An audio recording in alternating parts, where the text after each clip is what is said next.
ಒಬ್ಬನಿಗಿಂತ ಒಬ್ಬ ಗಲೀಜು ಲುಚ್ಚ ಲಫಂಗ ಕೋತಿ ಅದು ಎಲ್ರಿಗೂ ಆಗುತ್ತೆ ಪ್ರೀತಿ. ಇದು ಯಾವ ಪಜೀತಿ? ಮುಖ ತೊಳ್ಕೊಳ್ಳೋ ಸಭ್ಯತೆ ಇಲ್ಲ, ಪ್ರೀತಿ ಮಾತ್ರ ಆಕಾಶದೆತ್ತರಕ್ಕೆ. ಅಂಥವ್ರನ್ನ ನೋಡೋರು ಹಂಗೆ ಇದ್ದಾರೆ.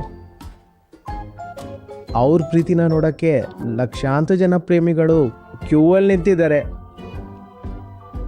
ಅಲ್ಲಿ ಎಷ್ಟು ಜನ ಪ್ರೀತಿ ಹರಿಸ್ತಿದನೋ ಅಥವಾ ಹರಿಸ್ತಿದ್ದಾಳೋ ಪಕ್ಕಾ ಗೊತ್ತಿದೆ. ಅದರಲ್ಲಿ ಮುಕ್ಕಾಲು ಭಾಗ ಅಂತೂ 12ನೇ ಕ್ಲಾಸು ಪಾಸ್ ಮಾಡೋಕ್ಕಾಗಲ್ಲ, ಪಾಸ್ ಮಾಡೂ ಇರಲ್ಲ.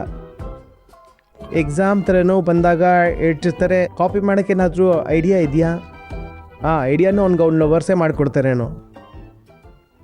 ಜೀವನದಲ್ಲಿ ಯಾವುದೇ ಯೋಗ್ಯತೆ ಇಲ್ಲ, ಯಾವುದೇ ಅಂತರ್ದೃಷ್ಟಿ ಇಲ್ಲ, ಚೆನ್ನಾಗಿ ಆಗಬೇಕು ಅನ್ನೋ ಯಾವ ಆಕಾಂಕ್ಷೆನೂ ಇಲ್ಲ. ಆದರೆ ಪ್ರೀತಿಲಿ ಮಾತ್ರ ಮುಳುಗೋಗ್ಬಿಟ್ಟಿದ್ದಾರೆ ಅಂತೆ. ಆಶ್ಚರ್ಯ.